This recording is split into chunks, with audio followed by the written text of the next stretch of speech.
Hello and welcome back to this tutorial series, Conjugate Heat Transfer in a Copper Tube. This is part 2, grid generation inside the ANSYS Meshing.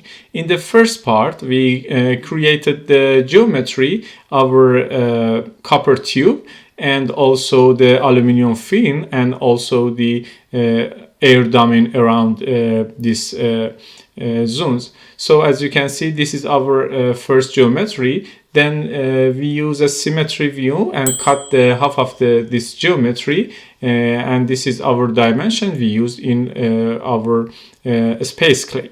So today we are going to start the ANSYS Meshing. So I will double click on the ANSYS Meshing and wait for a few seconds.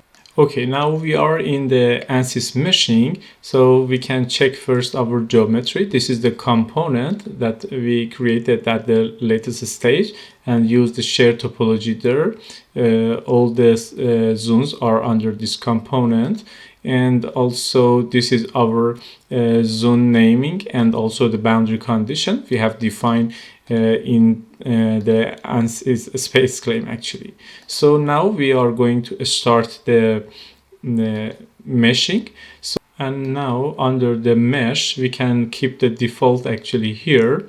So this is for CFD and for solver is the Fluent. So first of all, I will just I'm going to define some settings for the zone areas for the water and the air domain. So first of all, I can right click here and then insert the actually one sizing. So first I will select this one, and then here I will select the body select tool, and then I can actually zoom in a little bit here and select this water domain here.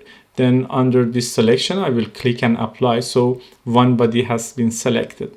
Then here for this element size I will select 1e-3 meter for the element size for this body sizing. I will do the same process for these two air domain and also finally for one for this exterior air domain actually, as you can see here. So I will do the same process here, insert the sizing, then this is the body sizing, and I can select here and hold the control key, select this the other one as you can see here, then press on apply.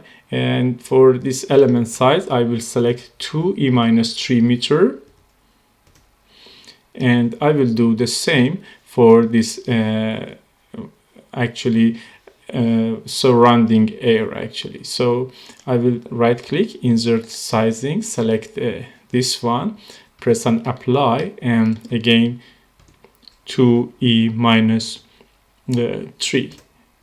So actually these three settings is like for educational purposes.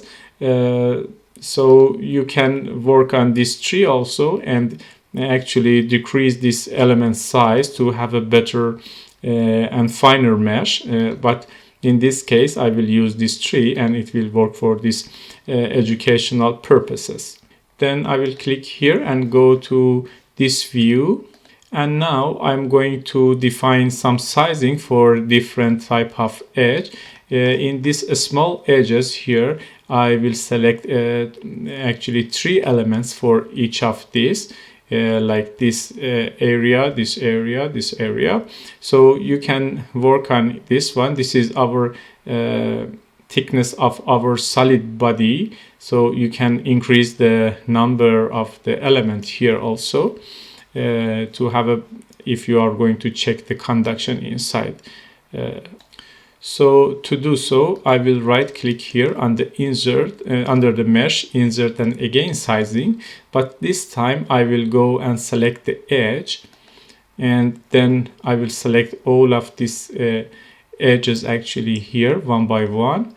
I can select this one for example.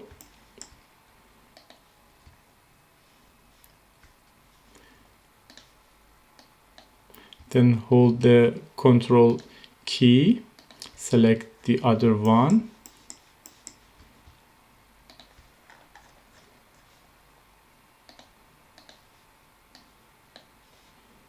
again select tool and hold the control key, select these two, and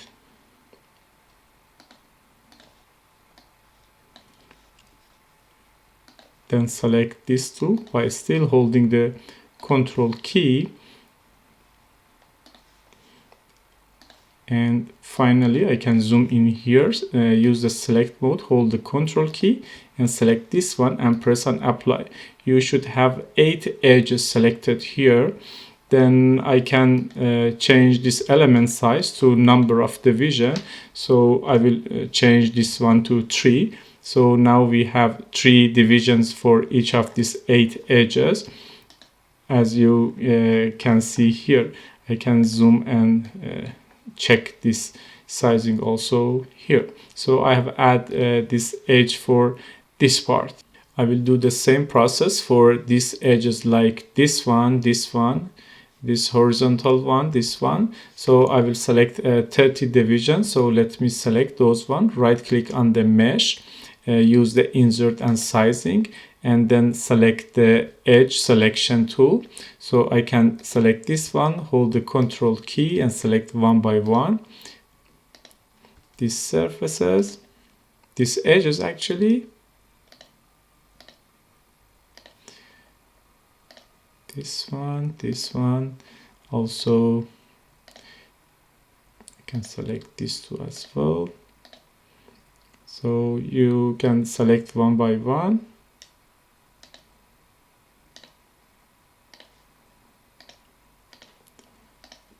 And finally this one. So when apply, you have 22 edges, and then you can change the element size to number of divisions, and then select 30 as a number of division for these surfaces. Then we have 4 edges like this one, these 2 interior edges, and finally this one. So I can do the same process for these 4 edges, insert sizing, and then select this one, go inside this cylinder, this one, 2, 3, 4, apply. So 4 edges here, change the element size to number of divisions, and I will select this part as the 63. We have 30 here, and 3 here. In total 63. I can select 63 for this one. And then for having a quad mesh for these surfaces, I can select all of these surfaces here, and then as you can see, by right click on the mesh, insert, and the face meshing. So you can select one by one all these surfaces by clicking and hold the control key. You need to zoom in a little bit here in this surface. Select these ones.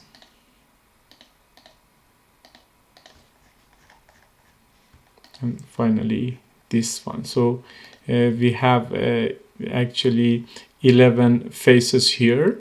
That's it also for this face meshing. I am now going also to add an inflation layer or boundary layer actually beside this edge. So the thing is, when the option is still under the mesh, insert, and the inflation, actually here you can select this one. So the ANSYS meshing will automatically use this body selection, and we usually select this area and finally select this surface, but it will not work actually in this case if we select here, apply, and then use the boundary, this actually inner boundary inside this one. I can for example select all and then hide bodies, and for this inflation in selection I will select this one and press apply. Then if I show all the bodies for this meshing tool, I can right click here and then generate the mesh. So because of this, as you can see here, we have some triangle edges here, so I'm not going to use this one. So in this case I will clear the generate data, and to do so I will go to this inflation again. You will see this face meshing actually deactivate here because of this inflation layer we used. So instead of using inflation layer by selecting the volume and then select the face, I will go to this geometry selection. In this time I will use the face selection, and I'm going to have a inflation layer in this surface. So I will select this one, apply one face, and this time instead of actually having a face for this one, I need to select one edges.